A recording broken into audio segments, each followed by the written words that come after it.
The M2 Mac Mini is one of the best deals in computing ever, but unfortunately Apple limited it. So how much money do you need to spend to get excellent performance, and is it worth upgrading to the M2 Pro, and with that speccing it up to get much better performance? Well, today we're gonna show you guys a bunch of different tests. I'm gonna show you the full differences depending on how much you're gonna spend and tell you what I would suggest buying depending on what you do. Now, right at the get-go, we have a $599 Mac Mini that's even cheaper with a student discount. We have a $999, we have a $1,299, and a $1,799. The base spec has 8 gigs of RAM and 512 SSD, and then going up, I switched to 16 gigs of RAM and 512. Now with the M2 Pro, we have 512 with 16 gigs as well, and then jumping up to 1 terabyte and having the full unbinned M2 Pro chip. The first thing that I have to tell you is that unfortunately with these M2 series of products, the base SSD is always about half the speed compared to upgrading to a higher capacity. Now with the base M2 Mac Mini, it is much slower. And then with the M2 Pro, once again, you have to go up to 1 terabyte if you want the full performance. Now, the numbers seem like a big difference, but when you go and transfer large files, that base model will really slow down because of SLC caching. So I would say if you can afford it, at least get 512, and we'll see if that faster SSD with the 1 terabyte makes a real world difference. Now on the positive side, all of these machines, even the cheapest one, comes with Wi-Fi 6E and Bluetooth 5.3, which give them really fast speeds if you have fast internet. Even compared to my $15,000 Mac Pro, these new ones are much quicker. If you guys want to find out more about this, I did a super detailed video on these internet speeds and some potential issues. As far as general computing, I used Geekbench 6 to test out the CPU, and for single core score, the M2 Pro was only slightly faster than the M2 chip. And looking at multi-core, we don't get a boost from the base model upping the RAM and the SSD, but from the base 10-core M2 Pro going up to 12-core, we do see a difference. Now, if we look at the very cheapest one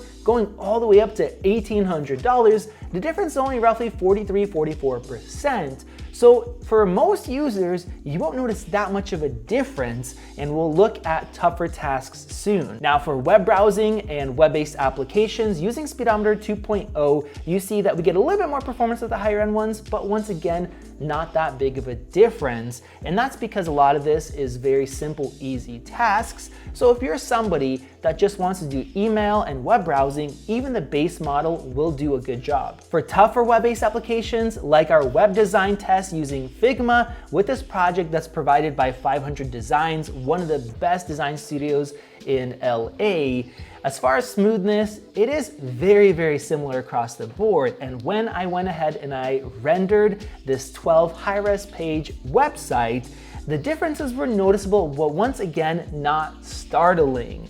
So because this uses a variety of different resources, I would say if you do web design, you don't need to spend that extra money. For music production, we use Logic to test with our new Logic Pro benchmark. You guys can look in the details. And as far as the tracks, the M2 Pro will actually do more than double. So you do get your money's worth. Now, it depends on how many plugins you use, but you definitely get extra performance. And the one thing I would say is, even though the test doesn't show the difference between 8 gig and 16, if you're using a lot of plugins, you definitely want to have at least 16 gigs of RAM.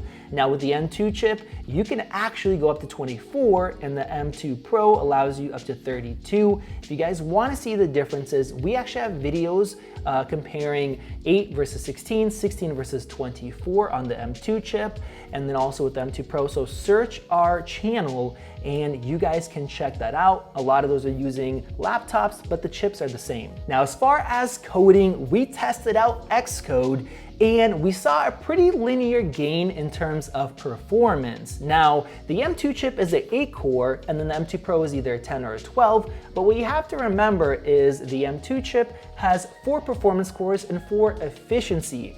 whereas the M2 Pro focuses more on extra performance cores. So we're seeing a pretty decent difference here. So if you do a lot of compiling, it's worth spending the extra money, and that is directly related to the CPU performance. So we tested out Cinebench R23. You guys see the scores here. Both of the M2 chips, they have the same performance because the cores don't change. But with the M2 Pro, the full unbinned one, you get over 14,000. It's excellent CPU performance. Now with that, it does use more power as well. We took one of these apart, you guys saw the insides, and the M2 chip one actually has a better cooling system. Now you might be wondering, does that mean that it gets a lot hotter? Well, none of these have issues with fan noise. Apple allows them to run a little bit hotter, but they stay silent. What about graphics performance? The M2 chip has 10 graphics cores. Apple doesn't limit you with that one. So looking at Geekbench's Metal, the scores are almost the same, even though we have more RAM, but the M2 Pro, that one gets 73,000 and 81,000, which are very good scores. Now you guys see that the scores aren't doubled on the way up, and what surprised me is that spending the extra $300 for the more CPU and graphics cores, you don't really get that much extra performance and overall compute. But we'll see how that applies to other graphics tasks. Now, I tested out gaming performance using 3D Mark's Wildlife Extreme, and here the $1,300 M2 Pro gets almost double the performance for $300 more and having the same amount of RAM and SSD, which is great. But spending extra money gives you just a little bit more once again. So if you play games, I don't think it's really worth it. Now, for those of you guys that do 3D rendering using Blender, testing out the BMW project, the most expensive Mac Mini was more than twice as fast as the M2 chip models, which have the same graphics cores. But the $1,300 model was further behind than I expected, so for these kind of tasks, having more graphics cores is really worth it. Now, as far as photo editing with Lightroom Classic, the highest end Mac Mini was about twice as fast as the base model, and the $1,300 one wasn't far behind. For these kind of tasks, now we're using both CPU and GPU, and the M2 Pro is just really quick. Now, one thing I want to note is that this test here is not using a lot of multitasking. If you have that base $599 model with 8 gigs of RAM, if you start multitasking, you go from 1 minute and 16 seconds all the way up to 5 minutes and 10 seconds. Whereas multitasking, if you have 16 gigs of RAM, doesn't really slow anything down. So you want to keep that in mind. And then the system stutters, just like we've shown using the same chip in the M2 MacBook Air and MacBook Pro. So if you do photo editing, please get at least 16 gigs of RAM. Now, I also tested out Photoshop doing panorama here, and the M2 Pros are very fast, particularly the full 12-core CPU model. It does this task in 48 seconds, which is very quick. Now, here's where you have to ask yourself, how much faster do you need? Because even the M2 chip with 16 gigs of RAM is very quick. For most people, it is more than enough. Unless you're making money or you're working through a lot of files, you don't have to have the best spec. Getting into video editing, I stabilized a 1-minute HEVC clip with Final Cut, and the difference scales fairly linearly. All of this is very quick for stabilization, and you do get extra benefits having those extra graphics cores. Now, in terms of editing standard 4K footage, all of these do a great job, and even though you can't see the difference here with speeds, they're all identical. If you have 16 gigs of RAM, you can have larger projects open, whereas the 8 gig will start to slow down and stutter, which you don't want. Now, if we look at DaVinci Resolve doing the same test, everything does get faster, and the highest end one is slightly faster. Now, why are the speeds so similar other than 8 gig being a bit slower? Well, it's because all of these use the same encoder chip that's based on the M2. So as far as exporting, you don't see much of a difference. It's only if you start doing heavier effects. This is where our graded ProRes to ProRes RAW project comes in. There's a lot of effects, a lot of processing, and you see that the 8 gig model is really quite slow, and if you spend more money, you do get faster. Now that 8 gig model, if you're multitasking, that goes from 3 minutes 47 to 7 minutes and 14. It slows your whole system down dramatically, so you definitely want the extra RAM once again. If you do video editing, I would spend the extra money. In editing Red RAW footage, we see a massive difference. The most expensive Mac Mini is basically 3 times faster compared to the base one, and the prices kind of match up as well.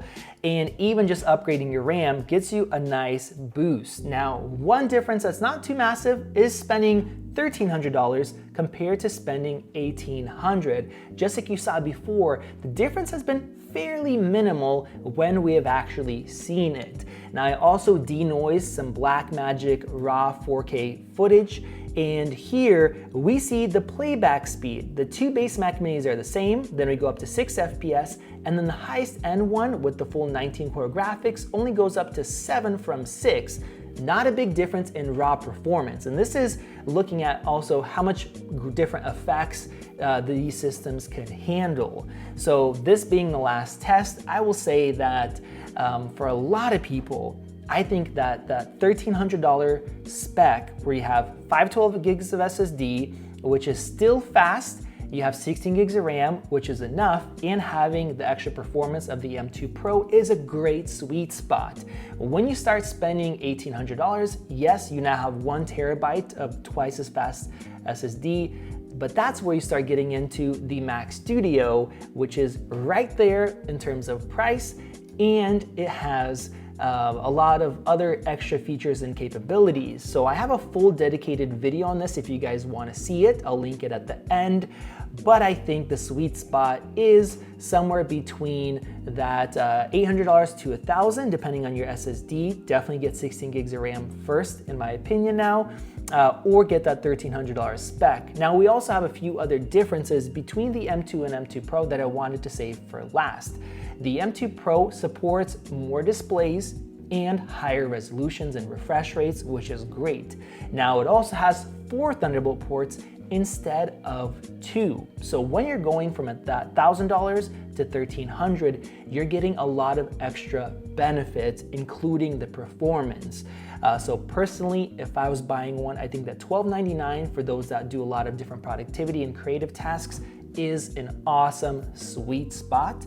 I would just not recommend the base model for those of you guys that are watching these videos. You want it to last for many years, and you want to make sure it doesn't slow down when you are multitasking. If you guys have any other questions, go ahead and comment down below. Click that button above to subscribe and check out one of the RAM videos right there and the comparison to the Mac Studio. This has been Max, and I'll see you in the next one.